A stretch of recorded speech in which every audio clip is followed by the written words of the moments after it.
Bismillahirrahmanirrahim. Assalamu alaikum wa rahmatullahi wa barakatuhu. Урматтуу бир туугандар, 5-чи сабагыбыз бир жаңы эреже. Бул эрежени жакшылап билип алган болсок, Кур'ан Каримде өтө көп жерде кездешет, өтө көп бизге керек болот. Бул эрежебиздин аты шадда. Шадда бул жерде кыргызча ачыктамасы, баяндамасы бар. Аныктамасы бул белги тамганын үстүндө келип. Байкасаңыздар, бул араб тамгаларыны дайыма баягы окуганда аны өзгөрткөн, окуганга оңой кылган белгилердин көпчүлүгү эмне же тамганын үстүндө же астында келип атат. Ошондуктан бул жерде көбүнчө эмне бул шадда тамганын үстүндө келет дайым эле. Бул аныктамасы өтө маанилүү, жакшылап окуш керек. Ошол тамга мына бул белги тамганын үстүндө келип дейт. Ошол тамга эки тамга болуп окулат. Мисалы үчүн бул белги бир нун тамгасынын үстүнө келип калды. Ошол нунду эки нунга айлантырат. Же болбосо мим тамгасы кыска эле бардык тамгалардын үстүнө келсе, ошол тамганы эки тамгага айлантырып коет. Тамга жалгыз өзү жазылышы мүмкүн, бирок ошол белгинин келүүсү менен ошол тамганы биз эки тамга деп окуйбуз. Мисалы, кыргызча бир мисал бере турган болсок, бир кы тамгасынын үстүнө келип калса, ошол жерде эки кы пайда болуп калат деген түшүнүк болуп түшүнсөк болот. Бул жерде бир эскертүү бериптир, бул өтө маанилүү эскертүү. Байкасаңыз, мына эскертүү мим дейт. Мына жөнөкөй эле баягы үйрөнгөн мим менен нун тамгасына шадда келген учурда дейт, ушул экөөнүн үстүнө келип калган учурда эки аракет өлчөмүндө кармалып гунна менен окулат. Эки аракет өлчөмүндө гунна менен окулат деген кандай болот? Мисалы, мына башында эле берген. Биринчи сөзүбүздө ошол нун тамгасы шадда менен келген. Кандай окулат? Эми эки тамга, эки алиф мыктарда кармалыш кандай болот? Өлчөмүндө мисалы инна деп бир аз эмне ошо эки алиф. Эки алиф дегенде кыргыздарда дагы бар, мына эки а дегендей эле мааниде да. Тала дегенде баягы эки а созулат го, ошондой эле өлчөмдө, ошондой убакытта дейт, ушул нунду кармап коюш керек. Мисалы, жөн эле инна деп окуп кетпестен, инна деп бир аз мына мурунга басым жасайбыз. Көпчүлүк ушул гуннаны тамагы менен же оозу менен инна деп же тамагы менен же оозу менен жасап коет. Негизи гунна мурун менен жасалат. Мурунга көбүрөөк басым жасалат. Инна деп бир аз кармалат. Андан кийин байкасаңыздар, ошо чечмеленишин жазган. Ушунда эки нун пайда болуп калат деген түшүнүк. Андан кийинки сөздө ошол мим менен келип. Байкасаңыздар, бул Кур'ан Каримдеги эле аяттан бири. Амма деп бул жерде ошол мимди дагы үстүндө басым жасалып турат. Амма деп бир аз эмне кармалып турат. Эгер мындай кылып окубай турган болсок, бул тажвидтик бир ката болуп эсептелет дагы. Ошол Кур'ан Каримди мыкты билген устаздарга окуп берип аткан кезде муну ката-катары эсептеп эскертүүлөрдү берет. Кийинисинде деле ошо нун келиптир, мына иннаке. Жөн эле иннаке деп окуп кетсе болбойт, кармаш керек. Иннаке. Кийиниси деле ошол хунна. Жаннату. Кур'анда көп келет, мына жаннатун деп окулат, ошондо ушул эреже ошол жерде сакталган. Саббаха. Эми байкасаңыздар, нун менен мимден башка тамгаларда андай кармоо эрежеси жок. Мына байкасаңыздар, мына саббаха, мына бимди бада жок. Каддара, калламаху, шарра, зуйина. Бирок окуп атканда байкасаңыздар, мындай созбостон так-так окуганга аракет кылыш керек. Мына каддара эмес, каддара. Калламаху, шарра, зуйина. Нықтап бир аз үстүнөн басым жасап окулат. Фасалли, аррафа, каффара, ухилла. Бардык ошол тамгалардын үстүнө шадда белгиси келгендиги үчүн экиге айлантырылып атат. Бул жерде фа, бул жерде лам тамгасы. Набиюка. Бул жерде ошол нун эрежеси. Жаханнама. Зуккиртум.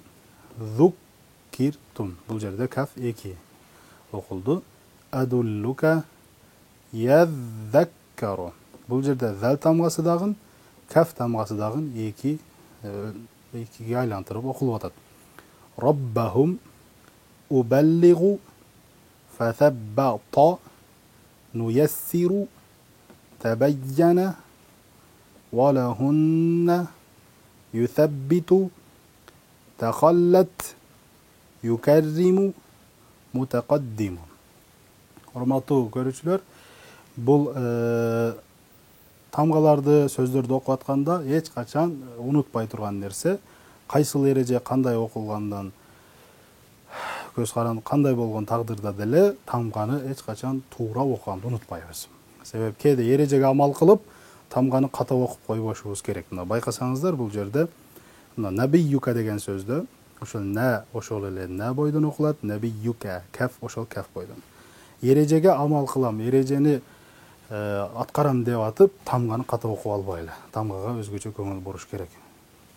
Кийинкисинде эми бул ушун менен аяктайт, негизи ушул кыскача. Кийинге болсо ушул жогоруда айтайлы, жогоруда биз өткөн сабактардын бир тыянагы мисалында бир сабак экен.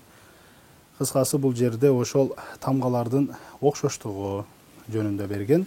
Жана ошол шадда эрежелери да камтылыптыр. Жоон ичке тамгалар деле камтылган. Ошондуктан биз шаддадан кийин ушул сабакты окуганды туура деп билдик. Негизи китепте бул 21 бетте келет, шаддадан 10 беттен кийин келет. Бирок түшүндүргөнгө ушул орун туура деп биз билдик. Кана бисмилла баштайбыз. Ана бул тамгаларды окууда дейт. Бул тамгаларды окууда мугалимдин айтуусуна көңүл буруңуздар. Байкасаңыздар, араб тилинде тамгаларды туура үйрөнүү үчүн мугалимдин орду өтө чоң. Себеби мугалим туура так айтат, ошонун кулак аркылуу угуп үйрөнүш керек. Кыргыз тилинде, биздин кыргыз тилибизде бар тамгаларды үйрөнгөн жеңил, бирок кыргыз тилинде болбогон, кыргыз тилинде колдонулбаган тамгаларды ошо мугалимден угуп, анан ага машыгуу жасап үйрөнсөк өтө сонун болот. Байкаганыңыздардай, бул жерде өтө бизге керектүү маалымат турат. Себеби ошол жогоруда үйрөнгөн эле тамгалардын кайталанмасы. Окшош тамгаларды айырмалап окуңуз дейт. Бул өтө маанилүү. Себеп дегенде, эгер окшош тамгаларды айырмалабасак, анда Куранда, башка хадистерди окуп атканда ката кемчилик кетип калат. Кээде бул сәнин ордуга жөнөкөй синди коюп коюшубуз мүмкүн, же сот тамгасын окушубуз мүмкүн. Куранда да байкасаңыздар, Фатиха сүрөсүн окуп атканда көпчүлүк ихдина сиратал деп мына син тамгасын коюп окуп коет. Негизи ал жерде сот тамгасы болчу. Же болбосо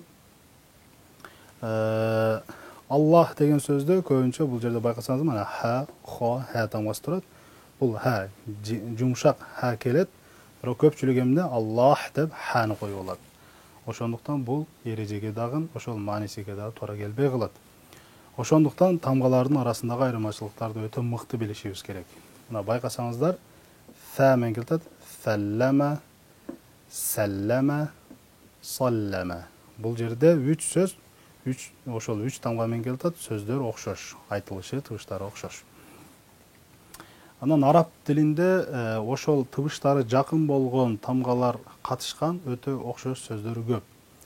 Жөнөкөй эле бир мисал бере турган болсок, бардыгыбыз эле үйрөнгөн, ошо ата-бабаларыбыздан үйрөнүп келген бир Ихлас деген сүрөдө ошол кул деген сөз бар башында. Кул хуаллаху ахад. Ошол жерде каф тамгасы катышкан. Ал жерде байкасаңыздар, бул кафта, мына каф бар. Бирок көпчүлүк тилекке каршы ошол жерге эмне кылат? Каф тамгасын колдонуп кул деп окуп алат. Эгер ал жерге каф тамгасын эмес, каф тамгасын колдоно турган болсок, кул деген сөз эмне айткын, дегиниң деген мааниде да, күлдү кошуп кое турган болсок, тамак жегин, алдыңдагыны алгын деген маани пайда болуп калат. Көрүп атасыздар, Аллах Тааланын каламыны, Кур'аны Каримде бир эле тамганы туура эмес айтуу менен башка бир мааниге буруп, күнөөгө батып калуу өтө чоң коркунучтар бар. Ошондуктан Кур'аны Каримде үйрөнүп аткан, тамгаларды үйрөнүп аткан киши шашпастан, өтө дыккаттык менен, өтө көңүл бурган абалда үйрөнө турган болсо, иншалла баары сонун болот. Кийинкиге байкайбыз, мына арада х тамгаларынын арасындагы айырмачылыктар. Бунусу ошол тамактан келген ха, хо, бир аз ошо каткалаң, анан ха жөнөкөй. Сөздөргө көңүл бурабыз. Ахла, ахла, ахла. Бул жоон тамга бул жерде байкалды. Андан кийинкиси ошо з таңбасыга байкасак, бул жерде деле ошол эмне? Зәл, зә, во. Зәл, зә, во. Жогоруда да бир колдон келишинче түшүндүргөнбүз. Бул жерде байкасаңыздар мына зәл. Тилдин ошол зәл деп эки тиштин арасына тилди коюп туруп айткан. Бул зә өзүнүн эле жөнөкөй кыргыз тилинде колдонгон з. Бул болсо ошол жоон тамгалардын катарына келген з. Мына окуй турабызок сөздөрүнө. Нәзә ра. Нәзә ра. Көпчүлүк ушуну назара деп окуп алат. Назара дегенде бул з катышып калат. Бул жерде ошо назара деп Куранда көп келип калат. Ошондо назара деп окуй турган жерге зны коюп алса, же болсо з тамгасы келе турган жерге заны коюп ала турган болсо, маани өзгөрүп кетиши мүмкүн. Назара, назара, назара. Бул жерде да маани во тамгасы өзүнчө көңүл буруш керек.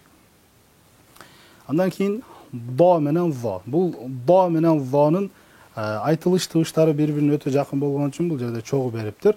Мына ал до, ал во байкасаңыздар, ал до, ал во. Куранда Фатиха сүрөсүндө келген. Мына магдуби, га тамгасы билиниш керек. Магдуби болуп калса, г билинбей калат. Бул махраж тарабынан ката болуп эсептелет. Ошондуктан мына магдуби, до тамгасы өзүнчө бул жерде баса белгиленип жазылыптыр. Андан кийинки маани та менен то. Көпчүлүк ушул та тамгасы менен то тамгасыны алмаштырып жиберет. Кур'ан-ы Каримди окуп атканда деле та колдоно турган жерге, ошол жумшак та колдоно турган жерге тону колдонуп коет. Анда ката болуп калат. Жөнөкөй эле Кур'ан-ы Каримде мына Ваттини деген сүрө бар бизде. Бардык карыкелер, устаздар сүйүп окуган. Ошол Ваттини сүрөсүндө бул та келет. Көпчүлүк ошол жерге Ваттиниде бир аз тону коюп алган учурлар кездешет. Анда урматтуу көрүүчүлөр, урматтуу бир туугандар, маани өзгөрүп кетет. Ошого көңүл бурайлы. Мына фитнатун. Бул жерде та, кичинекей та келген.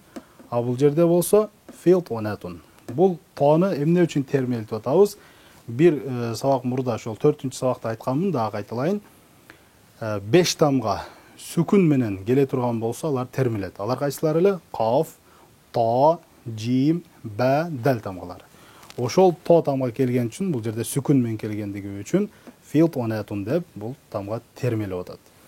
Кээде ошол таны колдонгон учурлар болот, ал ката болуп эсептелет. Бул жерде мына Куранда да көп келет. Мусталторун. Мусталторун. Мына эки тамга чогуу келип атат. Айырмалаганга өтө жеңил болуптур. Андан кийинкиси дагы тыбыштары жакын болгон тамгалар. Кайсылар? Көп Куранда булар чогуу келип калганда, аларды айырмалап өзүнүн ордуна коюп окуганга аракет кылыш керек. Кээде баарын бир эле тыбыш менен, бир эле үн менен окуп салат, анда ката болуп калат. Мына байкасаңыздар, бул дал, бул до, бул то. Бирок айтылыш, ошол махрач ооздан чыккан, баягы келген жери окшош болгондугу үчүн көп айырмалай албай ката кетирип калган учурлар болот. Мына фардун, бул жөнөкөй эле дал. Фардун, фардун, фардун, бул фартун. Буга да өтө жакшы көңүл буруш керек. Андан кийинкиси ошол айтылыш жагынан окшоштор а менен а. Бул айынды жөнөкөй эле деген эле бир баягы нерсе эмес, бул айынды бул жактан атайын тамактан эмне болот?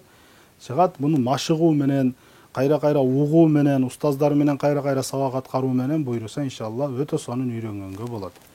Бул жерде бул алифти болсо баарыбыз билебиз, жөнөкөй эле а. Бул жерде мына а, андан кийин айын келет, айын сүкүн менен келген үчүн бир аз эмне катуу окулат. Мына а'буду. А'буду. Куранда бул айын тамгасы катышкан сөздөр өтө көп болгондугу үчүн айынга өзгөчө басым жасап үйрөнүшүбүз керек. Андай болбосо бир Курандагы тамгалар бир шуру сыяктуу тизилгенде, эгер тамгалардын арасында бир ката кемчилик кетсе, айтууда болсо баягы шуру бузулуп кеткендей эле аяттардын дагы мааниси, кооздугу, угулуудагы баягы сонундугу бузулуп калышы мүмкүн. Андан кийинкиси амара. Бул жерде айын менен келип атат. Мына баарыбыз эле колдонуп жүргөн мына аузу, аузу. Көпчүлүк ушул жерге жөнөкөй эле алифти колдонуп аузу деп окуган учурлар кездешет. Ал өтө чоң ката. Ошондуктан бул жерде айын бар мына. Алиф менен айын келип атат. Аузу. Зу дегенде баягы бул жердеги зал. аузу деп окуган учурларда кездешип калат. Ал бул тамга колдонуп калат, анда ката болуп эсептелет. Андан кийин баарыны эң жеңилинен бири, бирок көпчүлүк ошол кыйналган тамгалардын бири ошол каф менен каф. Дакка, бул жерде караң, дакка ошол шадда менен келип туруп, анан бир бет мурдагы эреже менен, андан кийин дакка. Бул жерде болсо кабелике, Куранда келет, ошол Бакара сүрөсүнүн башында кабелике, ошо баны бул жерде сүкүн менен келген үчүн термелтип кабелике деп окулат. Каф менен эмес, каф менен кабелике. Акырында каф кептир, ка деп. Ошондуктан урматтуу бир туугандар, араб тамгаларыны колдон келишине кунт коюп, ар бирин айтылышыны өз ордуга коюп окуй турган болсок, пайгамбарыбыз саллаллаху алейхи вассалам убада кылган ошол ар бир тамгасыга 10 сооп деген ийгилик баарыбызга иншалла насип этет. Анан пайгамбарыбыз саллаллаху алейхи вассалам айткандай, кыйналып окуп атканда ошо тамгаларды айта албай, тили келбей, кыйналып окугандарга иншалла кыйналбай окуп үйрөнгөндөрдөн көрө 2 эсе көп сооп берилет, жакшылык берилет. Аллах Таала бизге ушул Кур'ан-ы Каримди өзү жеңил кылган болсун, Кур'ан-ы Каримдин тамгаларын үйрөнгөнү жеңил кылган болсун. Рамазан айында, Кур'ан айында Кур'ан үйрөнүп, Кур'ан окуп, үйүбүздү, жан дүйнөбүздү нурдантып, балдарыбызга, кыздарыбызга Кур'ан тарбиясын бергени баарыбызга Аллахым өзү жеңил кылсын. Ушуну менен 5-чи сабагыбыз иншалла аяктап атат. Ассаламу алейкум ва рахматуллахи ва баракатух.